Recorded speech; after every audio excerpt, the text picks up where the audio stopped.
Estamos aqui com o professor Valdemir Pires para conversar sobre amenidades. Economia de uma forma grosseira é a demanda e a procura, né? Ou seja, a oferta e a procura. A demanda, você está produzindo alguma coisa, todo mundo produzindo, mas muitas vezes o consumidor, aquele que está procurando esse produto, pode ser um número muito pequeno que não dê escala. Quer dizer, você tem muitos produtos com um grupo muito pequeno de consumidores. E aí não banca nada. Isso, então, mas por outro lado, você tem o seguinte: escala é um conceito que mudou com a internet. Porque o que é escala? Escala é o problema do custo fixo. Então, você tem um custo fixo muito alto, você só é viável economicamente se esse custo fixo puder ser dividido com muitos consumidores. Porque o que o consumidor paga por um produto? Ele paga o preço total, né? Que vai o lucro e o custo. O custo ele é dividido em custo fixo e custo variável. Então, para produzir um jornal, você tem o papel, né? Você tem a mão de obra imediata, mas também você tem toda uma estrutura do jornal que, se você vender o jornal ou você não vender, você está pagando, são os repórteres, etc. Toda a estrutura administrativa, legal, né? Então você tem que dividir isso por um número de pessoas muito grande para que cada um possa pagar. Com a internet, o custo caiu. Por isso, inclusive, que é viável você ter propostas alternativas que serão possíveis de acontecer, né? Um dos negócios tende a ficar mais leve. Mas essa leveza carrega um peso enorme que nós não sabemos como aliviá-lo. É uma sustentável leveza da economia moderna. Né? Você vai pelo Milan Kundera aí, né? Vamos pegar pelo Milan Kundera, já que estamos falando de literatura, por aí, mas indo na direção do Ítalo Calvino, né? Uma das coisas a preservar na literatura, e acho que uma das coisas a preservar na vida e na economia, é o ideal de leveza, né? Então nós estamos indo na direção do ideal de leveza, mas qual é a parte pesada? Quem é que paga aquilo que é produzido quando as pessoas não pagam? Quem é que paga os conteúdos left e right, né? Os direitos autorais? Porque um artista, para viver, um intelectual, para viver, para produzir, quem é que põe pão na mesa dele? Esse é o problema. Então, mas eu acho que se ele for intelectual e ele for bom mesmo, ele vai encontrar uma forma de sobreviver. Eu tenho um pouco desse pensamento. Eu não acredito mais que estamos naquele período de um James Joyce bebendo um vinho porque o dono do bar, amigo dele, falou assim: James Joyce, tome esse vinho e esqueça dessa dívida aqui, porque senão você está fudido. Tem um problema nisso, Romualdo, porque assim, os grandes nomes são eles próprios objetos de desejo para consumo. Então eles conseguem sobreviver. O problema são aqueles que não são grandes nomes. E nós não podemos viver só de grandes nomes na academia, na literatura. Mas isso é a história da humanidade, ela passa por esse viés, né, de dificuldade de atender a todos.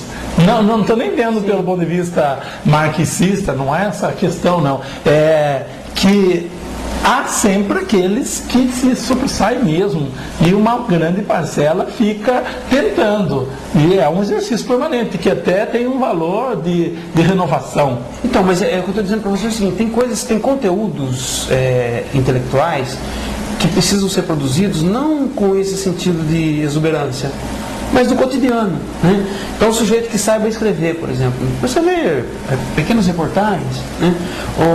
Ele vai viver de quê? Né? Se o jornal já não é mais comprado porque na internet você tem esse dilema. Eu não acho que seja assim um dilema intransponível.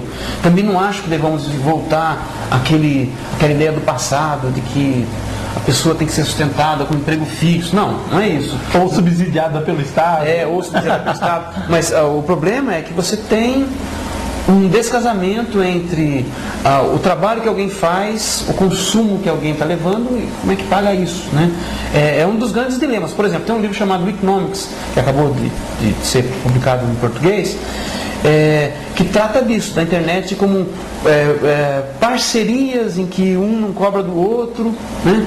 E os autores defendem, os autores defendem que vai se encontrar um caminho, mas o próprio autor, quando vai falar do livro dele, ele bota um site para as pessoas colaborarem, criticarem, comentarem, mas ele continua vendendo o livro. né?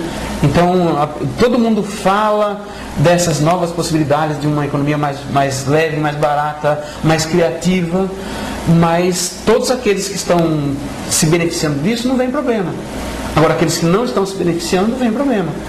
Mas é um exercício permanente que cada um entra com a sua parte para tentar equacionar esse problema, não é? Porque ninguém vai ter uma fórmula adequada, a não ser que você tenha um Estado coordenador, centralizador, que fala assim, olha, a regra é essa e eu vou estar aqui organizando essa estrutura toda. Nós estamos livres para encontrarmos nesse exercício de confronto diário. Diante das dificuldades, nós temos que encontrar um caminho. A liberdade que você tem na internet é um contraponto da liberdade que a gente encontra numa sociedade em que o Estado recua, em que as regras recuam, né? Então a gente nota que esse recuo das regras, esse recuo do Estado é uma coisa que nós estamos experienciando, né? Não está bem definida ainda. Então é difícil combinar essa sede enorme por liberdade e, por outro lado, a necessidade de você compatibilizar essas diferenças, né? De alguma forma o Estado vai ter que estar presente. Né? É inevitável. Não pode ser o Estado do passado, mas também eu não consigo imaginar uma sociedade que você não tenha parâmetros que permitam as pessoas... Porque o que é essa coisa de trabalhar e vender o seu serviço? É um contrato, né? Quem é que vai garantir contratos, né? Nós precisamos ainda de contrato. Quando você entra na internet e vê o conteúdo grátis, você assinou um contrato, né? O uso que você pode ter, que você não vai pagar nada. Agora, a pessoa que está te fornecendo, ela pode estar fornecendo gratuitamente, mas alguém está pagando. O Google é uma maravilha. Tudo grátis, né? Google Analytics, Google Maps, busca, né? Conteúdos, mas alguém está pagando, né? Qual é o mecanismo de pagamento que tem nisso?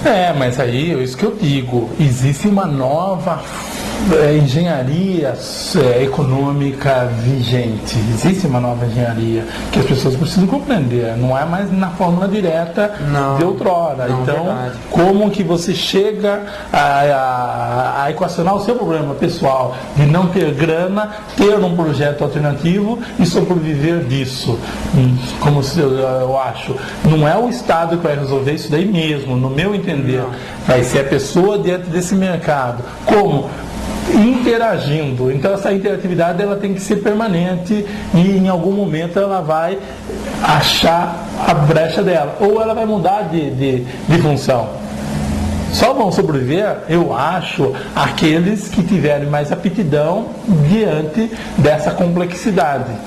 Senão você vai até exercitar aquilo que você gosta, mas fazendo como fundamental uma outra atividade. Ou seja, essa atividade fundamental que vai te pagar. E o que você gostava vira uma parte alternativa. E talvez até essa parte que te paga, a hora que vê a eficiência do seu alternativo, ela aí então vai perceber a grandeza daquilo e talvez permitir que aquilo seja incorporado a uma indústria, a uma estrutura economicamente viável para você, né, em relação àquele segundo negócio. Claro, acho que você aponta aí um caminho interessante.